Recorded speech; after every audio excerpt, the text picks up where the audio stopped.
পৃষ্ঠা ১৩। মুখবন্ধ। অধ্যাপক ডক্টর দীপক মালিক মহাশয়ের লেখা ইংরাজি মুখবন্ধের বাংলা তর্জমা এখানে দেওয়া হলো। তর্জমা করেছেন হেনা বসু। ২২ বছর পরে মোহনদাস করমচন্দ গান্ধী সম্প্রতি দক্ষিণ আফ্রিকা থেকে ভারতে ফিরেছেন।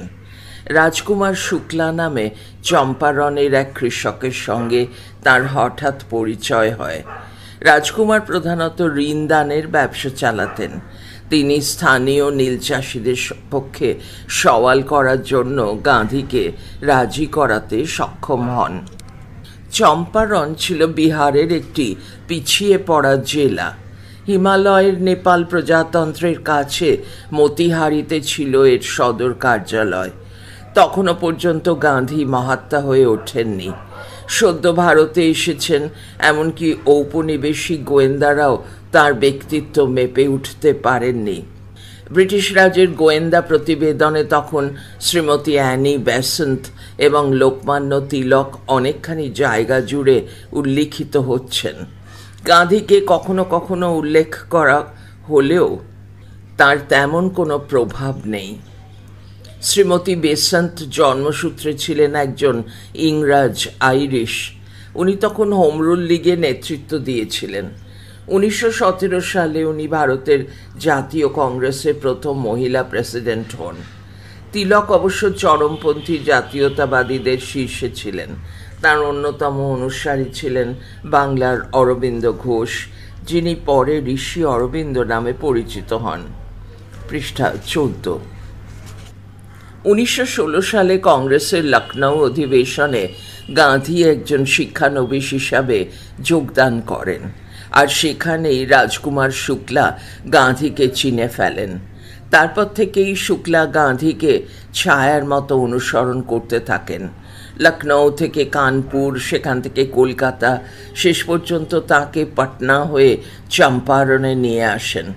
প্রধানত ইংরাজ জমিদাররাই বাংলা থেকে শুরু করে বিহারের উপর দিকের যে বিস্তৃত অঞ্চল জুড়ে নীল চাষ হচ্ছিল তার স্বত্বাধিকারী এবং নিয়ন্ত্রণকারী ছিল। এরা আসলে ভারতীয় জমিদারদের প্রদর্শিত সব রকম শোষণমূলক পদ্ধতি অনুসরণ করে কৃষকদের উপর নানা ধরনের আদায়ের বোঝা চাপিয়ে ও তাদের অল্প মূল্য ও মজুরি দিয়ে পীড়ন করত। এমনকি জমিদারদের কেনা নতুন গাড়ি বা হাতির খরচও তাদের বহন করতে হতো। ইংরাজ জমিদারদের একটি বাড়তি সুবিধা ছিল এই যে জেলা প্রশাসনের আধিকারিকরা ইংরাজ হওয়ায় তাদের পারস্পরিক বন্ধুত্ব এই কাজে সহায়ক হয়ে উঠত। ভারতের এই নিদ্রিত গ্রামাঞ্চলে গান্ধী এসে পৌঁছলেন। দ্রুত তাঁর উপস্থিতি চিহ্নিত হলো এবং তাঁর হাতে কমিশনারের একটি আদেশ ধরানো হলো, যেখানে তাঁকে তৎক্ষণাৎ বিহার ছেড়ে চলে যেতে নির্দেশ দেওয়া হয়েছে। কারণ বলা হলো যে তাঁর উপস্থিতি মতিহারির ইংরেজ কুঠিয়ালদের শান্তি বিঘ্নিত করছে। এভাবেই ভারতের স্থানীয় স্তরে গান্ধীর সত্যাগ্রহের এবং আইন অমান্য আন্দোলনের প্রথম পর্বের সূচনা হলো।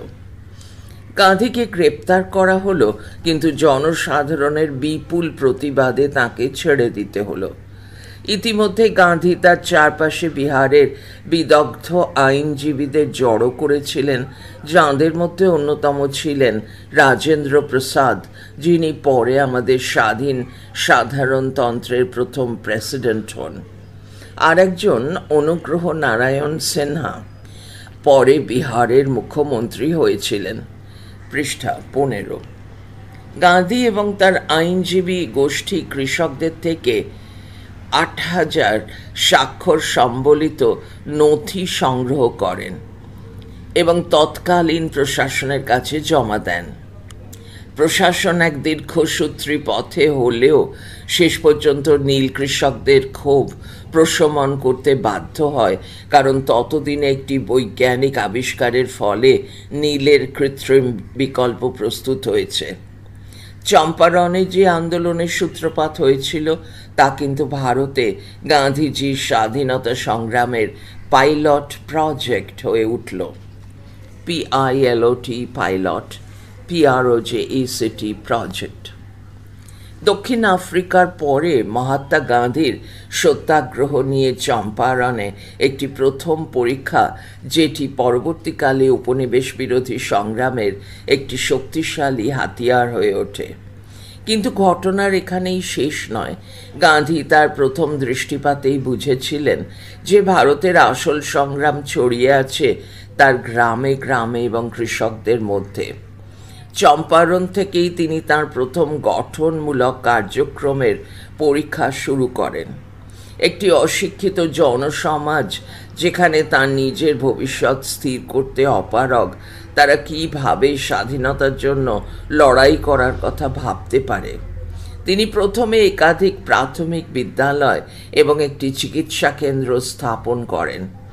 এভাবেই তিনি তার পাশে নেতৃস্থানীয় মানুষদের জড়ো করে একটি কার্যকরী দল তৈরি করেন, যাতে ছিলেন আচার্য কৃপালনী, ডক্টর রাজেন্দ্র প্রসাদ এবং তার তৎকালীন ব্যক্তিগত সহকারী মহাদেব দেশাই।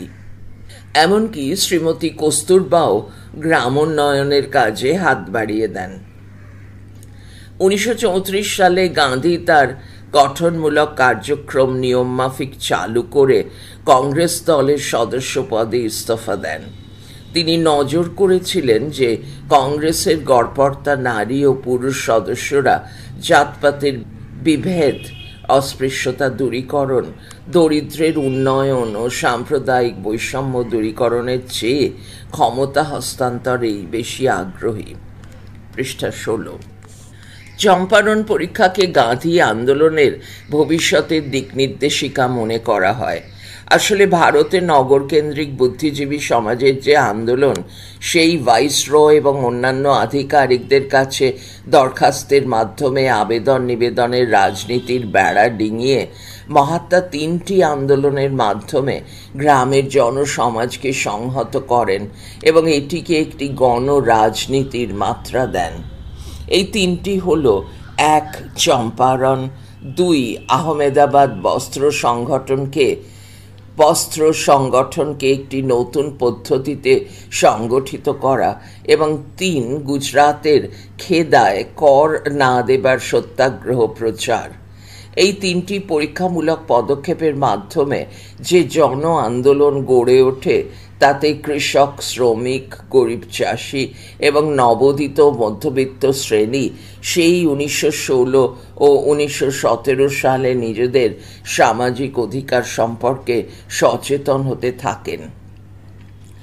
গান্ধী তাদের জড়ত্ব এবং দাসত্ববোধের শৃঙ্খল ভেঙে দিয়ে লক্ষ লক্ষ মানুষকে রাস্তায় নামান এবং তাদের সাহস যোগান, যাতে তারা ন্যায় বিচার এবং স্বাধীনতা দাবি করে জেলে যেতেও পিছপা হননি। কিন্তু একথাও বিস্মৃত হলে চলবে না যে ব্রিটিশ প্রশাসনের বিরুদ্ধে লড়াই করার সাথে সাথে তিনি একদিকে যেমন জাতি প্রথার অসার অচলায়তনের বিরুদ্ধে যুদ্ধের সূচনা করেন, তেমনি মুসলমানদের জাতীয় সংগ্রামে অন্তর্ভুক্ত করার দায়িত্ব নিজের কাঁধে তুলে নেন।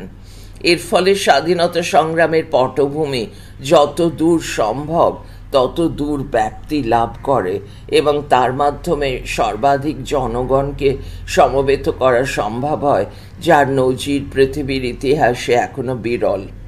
এটি যেমন গণশিক্ষা ছিল, তেমনই ছিল এক গণজাগরণ। পৃষ্ঠা 17। চম্পারণ সত্যাগ্রহ 1917। 1859 থেকে 60 সালে নীল বিদ্রোহের পর বাংলায় নীল চাষ কার্যত বন্ধ হয়ে যায়, কিন্তু পূর্ব ভারতের অন্য কয়েকটি অঞ্চলে ইংরেজ কুঠিয়ালরা নীল চাষ চালিয়ে যাচ্ছিল। উত্তর পশ্চিম বিহারের চম্পারণ ছিল এরকমই একটি অঞ্চল। চম্পারণ নামটির একটি সুপ্রাচীন ঐতিহ্য আছে, কিন্তু অর্থনৈতিক দিক থেকে জায়গাটি ছিল পিছিয়ে পড়া। স্থানীয় জমিদারদের কাছ থেকে জমি ইজারা নিয়ে ইংরেজ নীলকররা চাষিদের দিয়ে এখানে জোর করে নীল চাষ করাতো। এমনভাবে চুক্তি করা হতো যাতে প্রতি বিঘা বা 20 কাঠার মধ্যে 3 কাঠা জমিতে চাষি নীল চাষ করতে বাধ্য হয় এই পীড়নমূলক চাষ ব্যবস্থার স্থানীয় নাম ছিল ৩ কাঠিয়া। বাংলার নীল বিদ্রোহের পর বিহারের চম্পারণেও বাধ্যতামূলক নীল চাষের বিরুদ্ধে চাষিদের মনে অসন্তোষ জমা হতে থাকে। উদ্যোগী কৃষকরা এই অন্যায় প্রথার বিরুদ্ধে স্থানীয় প্রশাসনের কাছে অভিযোগও জানায়, কিন্তু কোনো কাজ হয়নি। 19 শতকের শেষ দিকে রাসায়নিক নীল আবিষ্কৃত হবার পর নীল চাষ ব্যবস্থা পড়তির দিকে যাচ্ছিল। নীলকর সাহেবরা এই ক্ষতি পুষিয়ে নিতে চায় চাষিদের ওপর নানা ধরনের অতিরিক্ত করের বোঝা চাপিয়ে দিয়ে। কৃষকরা নীল চাষের চুক্তি থেকে মুক্ত হতে চাইলে পৃষ্ঠা 18 তাদের কাছ থেকে ক্ষতিপূরণ বাবদ একটা মোটা অঙ্কের টাকা দাবি করা হয়। এই দাবি মেটানো কৃষকদের পক্ষে সম্ভব ছিল না। 20 শতকের প্রথম থেকেই চম্পারণ অঞ্চলে নীলের চুক্তি চাষের বিরুদ্ধে চাষিরা বিদ্রোহ করতে শুরু করেন। এ ব্যাপারে বিশেষ উদ্যোগী ভূমিকা ছিল ধনী বা মধ্যবিত্ত কৃষকদের। রাজকুমার শুক্লা ছিলেন এই ধনী কৃষকদেরই প্রতিনিধি। লখনৌ কংগ্রেসের 1916 পর তিনি 1917 সালে গান্ধীজিকে চম্পারণে নিয়ে আসেন বিদ্রোহী কৃষকদের নেতৃত্ব দেওয়ার জন্য। স্থানীয় কংগ্রেস নেতারা প্রথম দিকে নীল চাষিদের দুর্দশা নিয়ে তেমন ভাবিত ছিলেন না। গান্ধীজির আবির্ভাব তাঁদের মধ্যে সাড়া ফেলে দেয়। গান্ধীজির সঙ্গে এসেছিলেন রাজেন্দ্র প্রসাদ, JB কৃপালানি, মজহর উল হক, মহাদেব দেশাই প্রমুখ কংগ্রেস নেতারা। সাধারণ চাষিদের কাছে গান্ধীজির আবির্ভাব ছিল ঈশ্বর প্রেরিত ত্রাতার মতো। তাঁকে একবার দর্শন উদ্ধৃতির মধ্যে দর্শন করার জন্য গ্রামের পর গ্রাম থেকে ছুটে আসেন চাষিরা। গান্ধীজিকে নিয়ে নানা কিংবদন্তি গড়ে ওঠে এবং তাঁরই প্রেরণায় সাধারণ নীল চাষিরা বিদ্রোহী হয়ে ওঠেন। চম্পারণ থেকে বিদ্রোহ ছড়িয়ে যায় মতিহারি অঞ্চলে। ইংরেজ নীলকর এবং স্থানীয় প্রশাসনের বিরুদ্ধে মাথা তুলে দাঁড়ান নীল চাষিরা। তাঁদের এই অভ্যুত্থান ছিল অনেকটাই স্বতঃস্ফূর্ত। ধনী বা বিত্তবান কৃষকরা নেতৃত্ব দিয়েছিলেন এমন কথা বলা যায় না। গান্ধীজি প্রথম থেকেই এক অনমনীয় দৃঢ়তার পরিচয় দেন। তাকে চম্পারণ ছেড়ে চলে যাওয়ার নির্দেশ দেওয়া হলেও তিনি সেই নির্দেশ অগ্রাহ্য করে চাষিদের সঙ্গে কথা বলে তাদের দুর্দশার কারণ অনুসন্ধান করতে থাকেন। সরকার তাঁকে প্রথমে একবার গ্রেপ্তার করলেও জনমতের চাপে পরে মুক্তি দিতে বাধ্য হয় এবং ওই নির্দেশনামাটি প্রত্যাহার করে নেয়। হাজার হাজার কৃষক আদালতে জড়ো হয়ে গান্ধীজির জয়ধ্বনি করে উঠেছিলেন। পৃষ্ঠা 19 অনুসন্ধানের ভেতর দিয়ে গান্ধীজি চাষিদের দুর্দশা, লাঞ্ছনা এবং নীল চাষ ব্যবস্থার পীড়ন সম্পর্কে যা তথ্য পেয়েছিলেন তা স্থানীয় প্রশাসনের কাছে জমা দেন এবং সরকারকে এইভাবে একটি তদন্ত কমিটি নিয়োগ করতে বাধ্য করেন। গান্ধীজিকেই সেই কমিটির এক সদস্য নির্বাচন করে সরকার। চুক্তি চাষের নামে নীলকর সাহেবরা যে অকথ্য নির্যাতন চালিয়ে যাচ্ছিল তা আর গোপন রাখা সম্ভব হয় না। অবশেষে নভেম্বর 1918 একটি আইন করে চম্পারণের নীল চাষ নিষিদ্ধ করে দেয় সরকার। অহিংস সত্যাগ্রহের পথে এইভাবে জয়ী হয় গান্ধীজির আন্দোলন। গুজরাতের খেদা অঞ্চলে চাষিদের বিক্ষোভের কারণ ছিল খাজনা বৃদ্ধি। প্রাকৃতিক কারণে ফসলের ক্ষতি হলেও চাষিদের কাছ থেকে উঁচু হারে খাজনা দাবি করা হয়। ওই অঞ্চলে গান্ধীজির সত্যাগ্রহ আন্দোলনের মার্চ 1918 ফলে সরকার শেষ পর্যন্ত আশ্বাস দিতে বাধ্য হয় যে খাজনা বাকি থাকলেও কোনো কৃষকের জমি বাজেয়াপ্ত করা হবে না। গান্ধীজির আহ্বানে কৃষকদের খাজনা দিতে অস্বীকার করার আন্দোলন অহিংস হলেও ভয় পাইয়ে দিয়েছিল সরকারকে। খেদা সত্যাগ্রহ যখন চলছে সেই সময়েই ফেব্রুয়ারি মার্চ 1918 গান্ধীজি তার সত্যাগ্রহের আদর্শ নিয়ে পৌঁছে যান আহমেদাবাদের বিক্ষুব্ধ বয়ন শ্রমিকদের পাশে। মজুরি বৃদ্ধির দাবিতে সেখানে তখন মিল মালিকদের সঙ্গে শ্রমিকদের বিরোধ চলছিল। শ্রমিকদের দাবি যে ন্যায্য তা গান্ধীজি অনুভব করেছিলেন। গুজরাতি মালিকদের সঙ্গে আলাপ আলোচনা করেও সমস্যার সমাধান না হওয়ায় গান্ধীজির আহ্বানে শ্রমিকরা পৃষ্ঠা 20 ধর্মঘট শুরু করেন।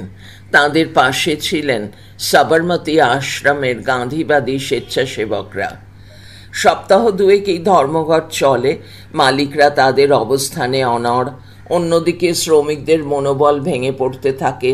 এই পরিস্থিতিতে গান্ধীজি ঘোষণা করেন তিনি শ্রমিকদের সমর্থনে অনশন করবেন। শ্রমিকরা হতবাক। তাঁরা দাবি করেন তাঁরাও অনশনে যোগ দেবেন, কিন্তু গান্ধীজি তাদের অহিংস সত্যাগ্রহ অবলম্বন করার নির্দেশ দিয়ে নিজেই অনশন শুরু করে দেন। 3 দিন অনশন চলার পর বিব্রত মালিকরা মজুরির দাবি নিয়ে বিবেচনার জন্য একটি সালিশি বোর্ড গঠন করতে রাজি হন। শেষ পর্যন্ত শ্রমিকদের মজুরি বেড়েছিল, তবে তাঁরা যা দাবি করেছিলেন সে তুলনায় অনেক কম হারে। চম্পারণ, খেদা এবং আহমেদাবাদ 3টি ক্ষেত্রেই গান্ধীজির সত্যাগ্রহ আন্দোলনের সাফল্য প্রশ্নাতীত। চম্পারণের নীলচাষী এবং আহমেদাবাদের শ্রমিকরা সশস্ত্র সংগ্রামের পথেও চলে যেতে পারতেন। গান্ধীজির অহিংস নীতি তাঁদের নিরস্ত করে এবং শেষ পর্যন্ত সমাধান হয় কিছুটা আপোষ রফার ভেতর দিয়ে। এই পদ্ধতি নিয়ে প্রশ্ন তোলা যায়, তবে অহিংসা পন্থাও যে একটি শক্তিশালী রাজনৈতিক অস্ত্র হতে পারে তা গান্ধীজি প্রমাণ করতে পেরেছিলেন। চম্পারণে স্থানীয় ব্রিটিশ প্রশাসন গান্ধীজির প্রভাবে শ্রমিকদের অভ্যুত্থান দেখে কিছুটা সন্ত্রস্ত হয়ে পড়েছিল। একই কথা বলা চলে খেদায় কৃষকদের খাজনা বন্ধ আন্দোলন সম্পর্কেও। আহমেদাবাদে গান্ধীজি অনশন করতে যাচ্ছেন শুনে হতভম্ব শ্রমিকরা বলেছিলেন, আপনি কেন, আমরাই অনশন করব। কিন্তু গান্ধীজি তাদের শান্ত করে তাঁর সত্যাগ্রহের আদর্শে অবিচল থাকেন। এই পরিস্থিতিতে দেশীয় মিল মালিকরা কিছুটা নমনীয় হতে বাধ্য হন। পৃষ্ঠা 21 চম্পারণে কৃষকদের উপর নির্যাতন সম্পূর্ণ বন্ধ হয়নি। আহমেদাবাদের শ্রমিকরা তাঁদের প্রত্যাশিত হারে মজুরি পাননি, কিন্তু জয় হয়েছিল সত্যাগ্রহ আন্দোলনের। এই 3টি আন্দোলনের ভেতর দিয়ে ভারতীয় রাজনীতির মঞ্চে আবির্ভূত হলেন এক নীতিনিষ্ঠ ব্যতিক্রমী নেতা। পরে সারা দেশ যাকে বরণ করে নেয় মহাত্মা বলে। তথ্যসূত্র 1 Krishna Kripalani, Gandhi a life, national book trust, 1968 edition. 2 Bipan Chandra, modern India, NCERT, 1986 edition. 3 Sumit Sarkar, modern India, Macmillan, 1985 edition. 4 Shekhar Bandyopadhyay, from Plassey to partition, Orient Black Swan, 2015 edition. পৃষ্ঠা 22 পশ্চিমবঙ্গে কয়েকটি গান্ধী চর্চা কেন্দ্র। 2017 Gandhi Bhavan, Beliaghata main road, Kulia, Beleghata, Kolkata, West Bengal 7,10,000। Phone 09836131947।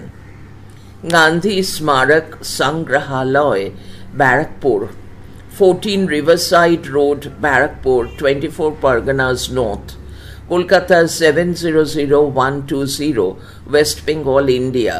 Phone 3325920170. Email gandhimuseum.120@gmail.com. Website www.gandhimuseum.in. Gandhi Mission Trust, Village Dihi Baliharpur via Daspur, Paschim Medinipur 721211, West Bengal. Phone 913225254217. Email gmt1987@sancharnet.in. Website http://www.sgbk.org. Contact person Narayan Bhai. Purpose Community Healthcare, পৃষ্ঠা 23। Gandhian Studies Center, Department of History, University of Calcutta, 1 Reformatory Street, Kolkata 700027। Center for Gandhian Studies, Rabindra Bharati University, Emerald Bower Campus, 56A BT Road, Kolkata 700050। Email registrar@rbu.ac.in। Rabindra Bharati University, 6/4 Dwarkanath Tagore Lane,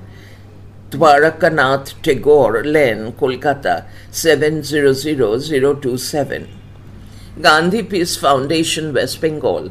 Contact 221-23, Deen Dayal Upadhyay Marg, near Railway Station, Tilak Bridge, Bahadur Shah Zafar Road, Railway Colony, Pragati Moidan, New Delhi 110001।